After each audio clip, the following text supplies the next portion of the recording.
Okay जी, next है जी earth as. अब हम अपनी फर्स्ट स्लाइड की तरफ आ रहे हैं। ज़मीन की एज कितनी है, ज़मीन को कितना अरसा हो गया बने को।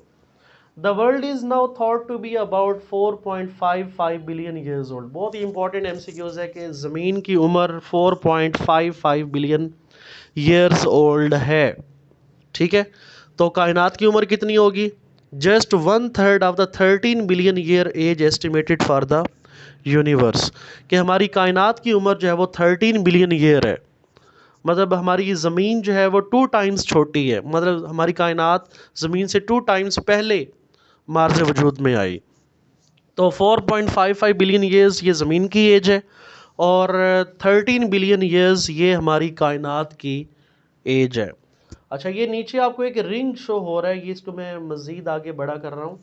देखें जी, ये वो पूरा रिंग है जो कि साइकिल है, जो आपको शो करता है कि ज़मीन जब बनी तो फिर किन प्रोसेसेस से गुज़र के आई। अगर आप बिल्कुल उस रिंग को शुरू से देखें, जहाँ पर रेड कलर है 4.6 बिलियन ईयर्स अगो, जहाँ पे लिखा हुआ है, नज़र आ रहा है आपको सबको? मैं हाईलाइट भी कर देता हूँ। यस यस जी, ये देखें, यहाँ से ये रिंग स्टार्ट हो रहा है। ये 4.6 बिलियन ईयर्स अगो की बात है। यहाँ से हमारी ज़मीन स्टार्ट लेती है। शुरू में आपको ये रेड कलर नज़र आ रहा है, मतलब बिल्कुल ये आग का गोला थी और बहुत ज़्यादा गर्म थी। फिर आहिस्ता आहिस्ता ये रिंग जैसे जैसे आगे बढ़ रहे है तो ये कलर में चेंज आ रहा है, मतलब ज़मीन ठंडी होती गई। फिर आगे आएंगे तो फिर गैसेस के रिएक्शन की वजह से पानी बनता है। फिर यहाँ पे आपको पानी नज़र आना शुरू हो जाएगा। फिर आहिस्ता आहिस्ता थोड़े थोड़े आपको छोटे छोटे पहाड़ नज़र आना शुरू हो जाएंगे। फिर ये पानी और ये फिर ज़मीन आपको नज़र आ रही है, यहाँ पहाड़ आपको नज़र नहीं आ रहे ज़्यादा। फिर आप उससे आगे जाएं तो ये आपको यहाँ पर और टीले नज़र आना शुरू हो गए हैं। फिर यहाँ पर घास, यहाँ पर जो प्लांट्स हैं वो बनना शुरू हो गए हैं। ये डिफरेंट जो है ना, साथ एजेस भी लिखी हुई है। पूरी एक जियोग्राफी की ब्रांच है जिसे हम अगर ज़मीन की स्टडी के लिए पूरा इसे हम डिफरेंट एजेस में इसको हम स्टडी करते हैं थॉरोली। फिर आगे देखें, यहाँ पर ये पहाड़ बनना शुरू हो गए हैं, बड़े पहाड़ हो गए हैं। फिर उसके बाद आगे ये वेजिटेशन अगेन चेंजेस आ रही हैं। और यहाँ पे देखें, अगर पहले पानी इस साइड पर चल रहा है और यहाँ पर जो है वो पानी इस साइड पे आ गया और पहाड़ इधर आ गए। तो ये देखें चेंजेस जो है वो हो रही हैं। इसी तरह ये डिफरेंट सर्कल्स के अंदर आप देखेंगे तो आपको कौन सी एज में कौन सी चीज़ बनी, कौन सा एनिमल बना, और उसके ये डिफरेंट सर्कल्स के अंदर आपको ये नज़र आ रहा है। यहाँ पर आपको डायनासोर्स इस एज के अंदर नज़र आ रही है, डायनासोर्स हैं, फिर ये ख़त्म हो जाते हैं। फिर यहाँ पर आपको ये गैंडा नज़र आता है, ये हॉर्स है, ये हाथी है। और इस सर्कल में जो सबसे आखिरी चीज़ है वो ह्यूमन है। ये इस लास्ट सर्कल में आपको ह्यूमन नज़र आ रहा है। और यहाँ पे आपको ये पहाड़, वेजिटेशंस, ये आपको पानी, ये एक परफेक्ट शेप है जो कि आजकल की हमारी शेप है, ये आपको नज़र आ रही है। ठीक है, तो ये तमाम वो प्रोसेस है जहाँ से ज़मीन जो है वो हो के गुज़री है और हम अपनी इस प्रेजेंट एज में यहाँ पे मौजूद हैं। काइंडली अपने माइक म्यूट कर देंगे अगर किसी का माइक ऑन है। ओके जी, तो ये हमने ज़मीन की एज देखी, उसके बाद हमने यूनिवर्स की एज देखी। अब हम आगे मज़ीद ज़मीन को थोड़ा स्टडी करेंगे। साइज़ ऑफ अर्थ, ज़मीन का साइज़ कितना है जी। ज़मीन के साइज़ में हम सबसे पहले इसका डायामीटर देखेंगे कि ज़मीन का डायामीटर क्या होता है। अच्छा, अब ज़मीन गोल है लेकिन 100% गोल नहीं है। लेकिन अगर ज़मीन 100% गोल होती ना, जैसे गेंद गोल होती है, उसका एक ही डायामीटर होता है। लेकिन ज़मीन क्योंकि 100% गोल नहीं है, थोड़ी सी एलिप्टिकल है, बेज़वी है, पोल्स से थोड़ी सी ज़मीन जो है ना पिचकी हुई है, इसीलिए ज़मीन के दो डायामीटर हैं। एक एक को हम कहते हैं इक्वेटोरियल डायमीटर और एक को हम कहते हैं पोलर डायमीटर। देखिए जी, मैं आप थोड़ा सा इक्वेटोरियल और पोलर क्या होता है मैं थोड़ा सा उसकी पहले वजाहत करता हूँ। ये देखें, ये आप समझे कि ये ज़मीन गोल है और ज़मीन को हम दो हिस्सों में डिवाइड करते हैं। ये दरमियान में एक लाइन, एक इमेजिनरी लाइन है जो कि ज़मीन को दो हिस्सों में डिवाइड करती है। इस लाइन को हम क्या कहते हैं? इक्वेटर। ये इक्वेटर की लाइन है जो कि ज़मीन को दो हिस्सों में डिवाइड करती है। ठीक है, और ऊपर जो है वो नॉर्थ पोल है, और ऊपर नॉर्थ पोल है और नीचे क्या है? साउथ पोल है। ऊपर नॉर्थ पोल और नीचे साउथ पोल। ठीक है, दरमियान में इक्वेटर की लाइन है। और ऊपर जो है वो जो ऊपर वाला पोल है ये इसे हम नॉर्दर्न हेमिस्फीयर कहते हैं, और ये जो नीचे वाला हिस्सा है इसे हम साउदर्न हेमिस्फीयर कहते हैं। तो ज़मीन के दो स्फेयर्स हैं, दो हिस्से हैं, नॉर्दर्न हेमिस्फीयर और साउदर्न हेमिस्फीयर। जो नॉर्थ पोल के करीब है वो नॉर्दर्न हेमिस्फीयर, जो नीचे साउथ पोल के करीब है वो साउदर्न हेमिस्फीयर है, और दरमियान में इक्वेटर की लाइन है। ठीक है जी। तो अब ज़मीन क्योंकि गोल नहीं है 100%, इसलिए उसके दो डायमीटर, इक्वेटोरियल डायमीटर और पोलर डायमीटर। अगेन मैं इसमें दिखाता हूँ कि मतलब ये एक ये हमारा इक्वेटोरियल डायमीटर होगा, ये इक्वेटोरियल डायमीटर है, और ये हमारा पोलर डायमीटर है। ठीक है, ऊपर इक्वेटोरियल डायमीटर और नीचे पोलर डायमीटर। अब सबसे पहले हमने ये देखना है कि डायमीटर होता क्या है। डायमीटर को आप में से कोई एक्सप्लेन करेगा, व्हाट इज़ ए डायमीटर?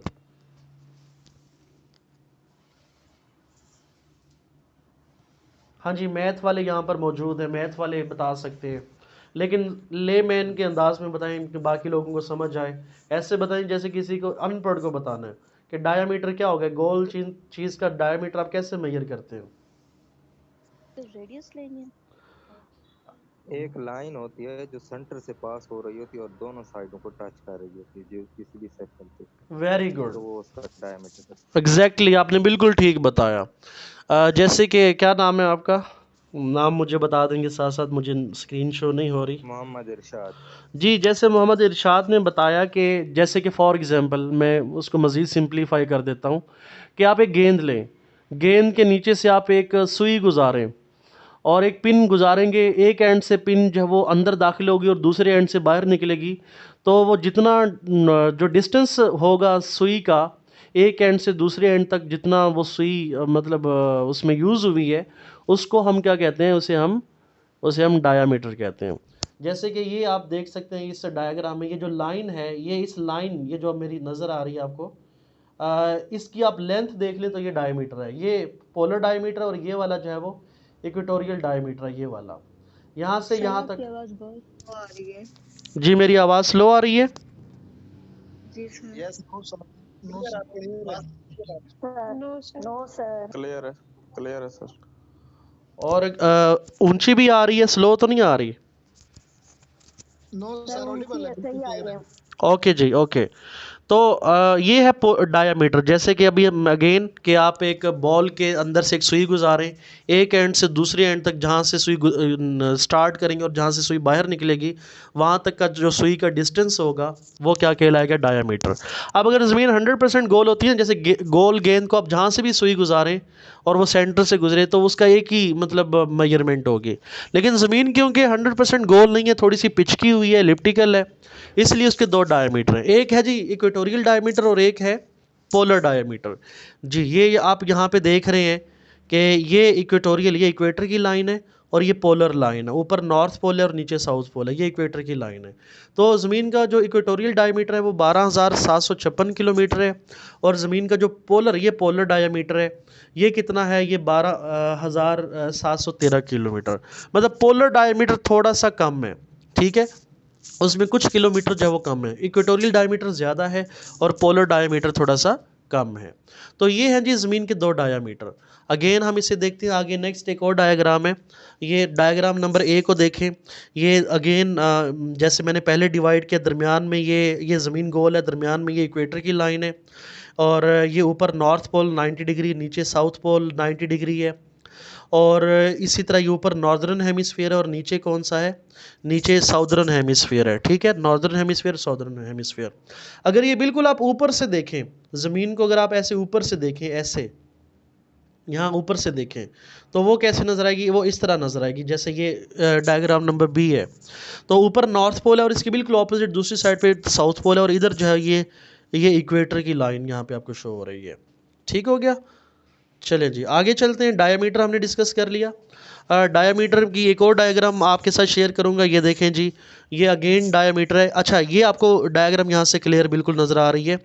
ये देखें, ये ज़मीन यहाँ से पिचकी हुई है, यहाँ से बाहर निकली हुई है, ये बाहर निकली हुई है, जैसे यहाँ से किसी ने ऐसे दबाया हुआ हो, नॉर्थ पोल और साउथ पोल से ऐसे ज़मीन को पिचकाया हुआ है, दबाया हुआ हो, और यहाँ से देखें ये कलर जो है वो थोड़ा अंदर की तरफ चला गया है और यहाँ से बाहर निकल रहा है। ठीक है, ये आपको यहाँ से नज़र आ रहा है। तो ये जो पोलर डायमीटर ये है इक्वेटोरियल डायमीटर, क्योंकि यहाँ से कलर थोड़ा सा बाहर निकला हुआ है, ये थोड़ा सा बाहर निकला हुआ है, तो इसलिए इक्वेटोरियल डायमीटर थोड़ा सा ज़्यादा है।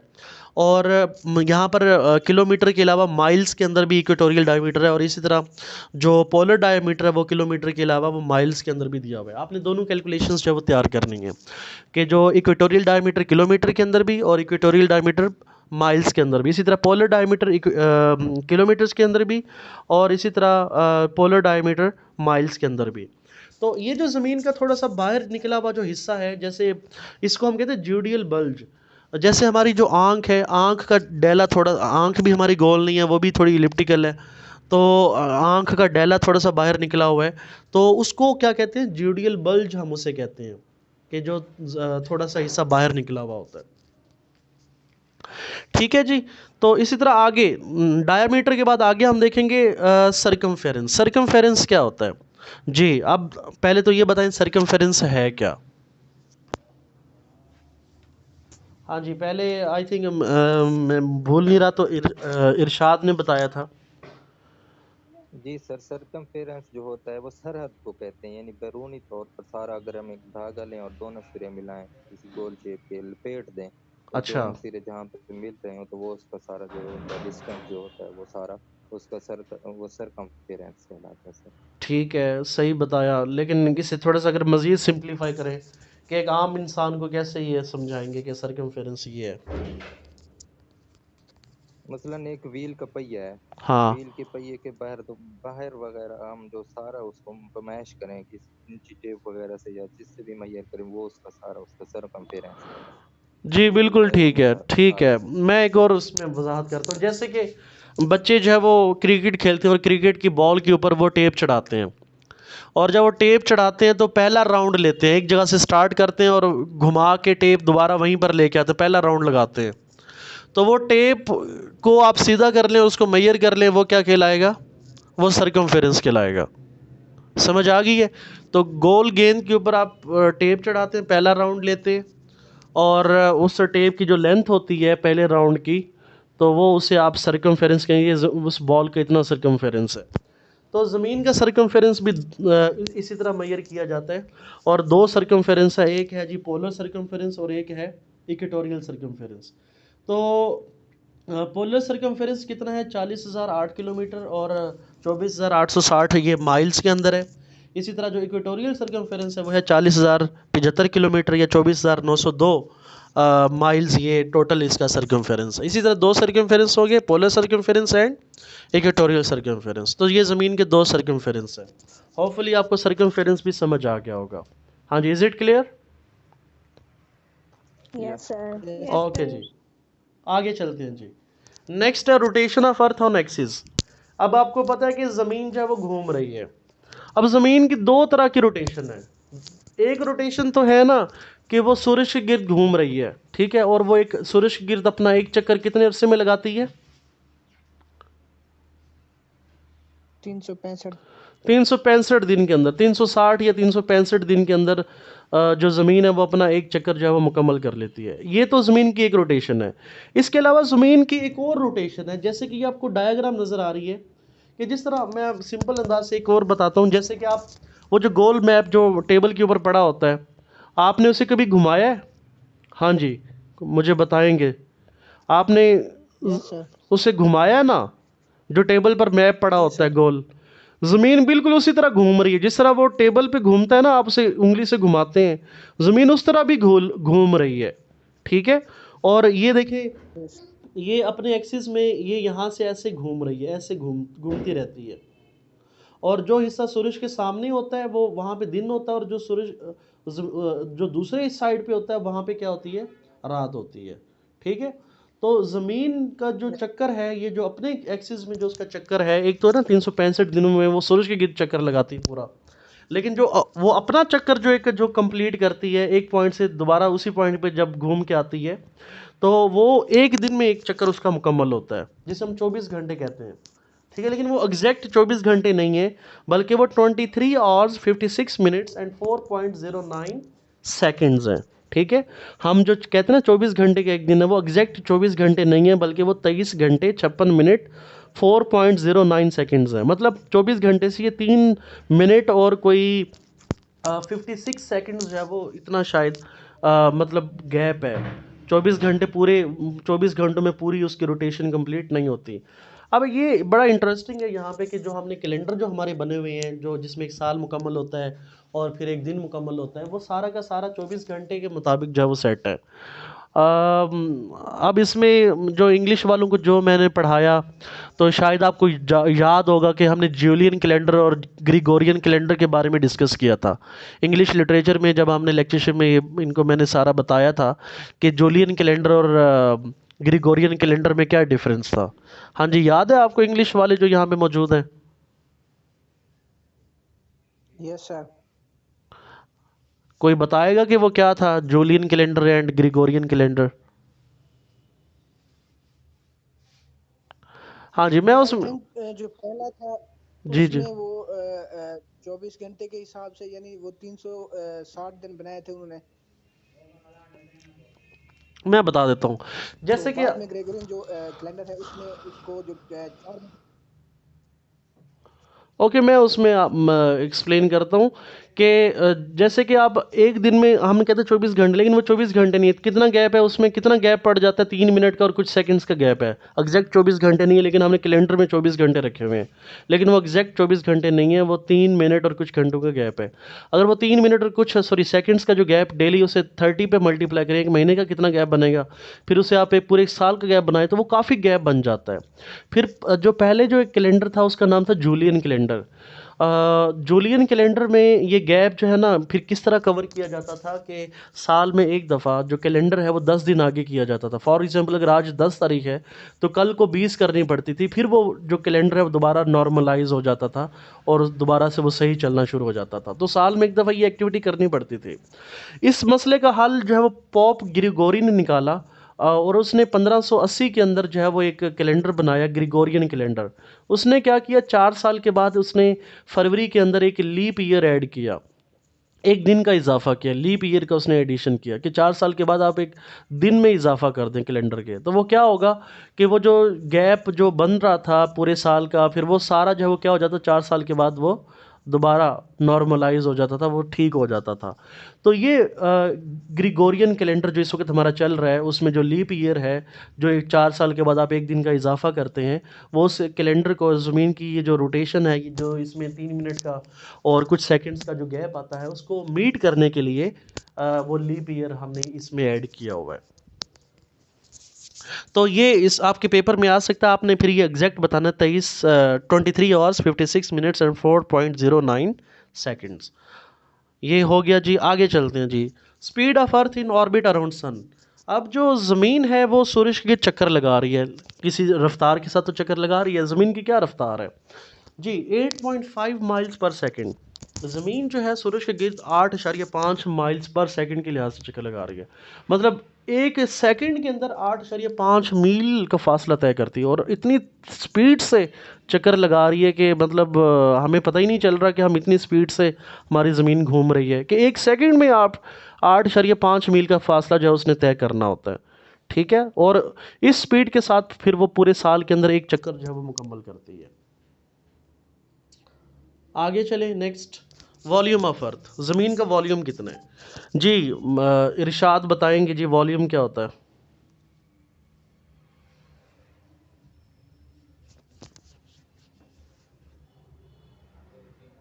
हाँ जी, आवाज़ आ रही है मेरी? सर जी सर, वॉल्यूम जो होता है लंबाई चौड़ाई और ऊंचाई होती है जनरल केस में सिंपल देखा अंदाज जाए। में बताएं स्टूडेंट्स को, सारे मैथ वाले नहीं हैं, कि वॉल्यूम क्या होता है?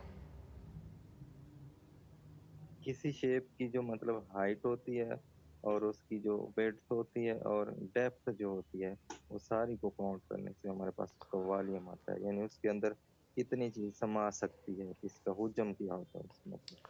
आम अल्फाज में ये ओके, है कि किसी बर्तन के अंदर हम कितनी चीज उसको अंडेल सकते हैं, वो उसको वॉल्यूम। ठीक है, मैं इसको थोड़ा सा मज़ीद सिंप्लीफाई करता हूँ कि ज़मीन का वॉल्यूम से मुराद के ज़मीन को, फॉर एग्जांपल अगर आप किसी हमवार जगह पे रखें तो ज़मीन कितनी जगह घेरेगी। तो अगर आप ज़मीन को एक बहुत बड़े टेबल पर रखें तो उस टेबल पर ज़मीन कितनी जगह घेरेगी, वो उसको उसका वॉल्यूम कहते हैं। क्या ऐसा ही है? क्या मैं ठीक कह रहा हूँ? ठीक है सर, ये भी। हाँ जी। तो ज़मीन का जो वॉल्यूम है वो 260 बिलियन क्यूबिक माइल्स, ये ज़मीन का जो है वो हुजम है, ये ज़मीन का वॉल्यूम है। आगे चलें, वेट ऑफ अर्थ, ज़मीन का वेट कितना है? ज़मीन का वेट आपको पता बहुत ज़्यादा है, तो उसकी हमें हर जगह पे आपको कैलकुलेशन इसी तरह नज़र आएगी। 6586 मल्टीप्लाई बाय 1018 टन, ये ज़मीन का टोटल जो है वो वेट है। तो अच्छा, ये सारी चीज़ें जो डायामीटर, सरकमफेरेंस, ज़मीन की स्पीड होगी और उसका वेट, उसका वॉल्यूम, ये सारी चीज़ें किसने जो है वो मेजर की थी? कोई बता सकता है ये कैसे मेजर की जाती हैं? हाँ जी। गलीलियो ने सर। नहीं जी। जी, वेरी इंटरेस्टिंग। उसमें ये है कि ये सारी चीज़ें जो है वो अल बैरूनी ने ये सारी डिस्कवर की थी, मालूम की थी ज़मीन के हवाले से। ठीक है, अल बैरूनी ने ये सारी कैलकुलेशन सबसे पहले की थी, और फिर बाद में जो मॉडर्न साइंस है उसने जो कैलकुलेशंस की वो भी एग्जैक्ट वही अल बैरूनी वाली ही थी। और उससे भी इंटरेस्टिंग बात कि अल बैरूनी ने ये जो सारी कैलकुलेशंस हैं ये कहाँ बैठ के की थी? हाँ जी, सेंटर में, कहाँ पे? जमीन के सेंटर पे। वो सेंटर को, हर जगह ज़मीन का सेंटर है। गोल चीज़ का सेंटर क्या होता है? सर दरमियान का पॉइंट होता है जहाँ से फासला उसका बराबर होता है बाकी उसके किनारों से। ओके, चले वो कहाँ पे, वो लोकेशन कहाँ पे है इस वक्त? सर मैं बताऊं? जी जी। जी वो पाकिस्तान में है, पर मुझे जगह का नाम नहीं याद ना। मैंने न्यूज़ में कुछ दिन पहले सुना था, पाकिस्तान में एक किला बना हुआ है, वहां पे उन्होंने बैठ के सारी ये कैलकुलेशन की थी। Exactly, very good. पाकिस्तान में जेहलम के अंदर पिंड दादन खान का इलाका है, पिंड दादन खान में वहाँ पर अल बैरूनी की लैब आज भी मौजूद है, वो किला नुमा लैब है। तो वहाँ पर बैठ के पिंड दादन खान में पाकिस्तान में अल बैरूनी ने ये सारी कैलकुलेशंस जो है वो की थी। ठीक है, तो उसने ये सारी कैलकुलेशंस यहाँ पे एक ज़मीन के साया जो एक स्टिक के ज़रिए स्टिक ज़मीन पे लगाई, उसमें ज़मीन जो स्टिक का जो साया था जिस तरह वो आगे बढ़ता था, वो पता नहीं पूरी क्या उसकी साइंस थी, कैसे उसने हैरान रह डिस्ट्रिक्ट जाता। कौन जी, सर, डिस्ट्रिक्ट कौन सा है ये?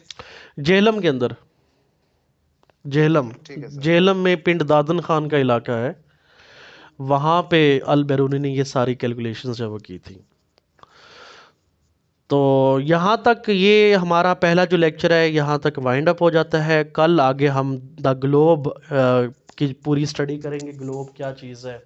जो गोल ग्लोब है ना, ज़मीन को हमने मुख्तलिफ लॉन्गिट्यूड, लैटिट्यूड्स, मुख्तलिफ स्पेयर्स, जैसे कि tropic of cancer, tropic of capricorn, northern hemisphere, southern hemisphere, eastern hemisphere, western hemisphere में हमने डिवाइड किया हुआ है। वो कल सारा हम ग्लोब की स्टडी में जो उसे डिस्कस करेंगे। यहाँ तक कोई बात अगर आपको समझ नहीं आई आज के लेक्चर में, कोई बात पूछनी है तो आप पूछ सकते हैं।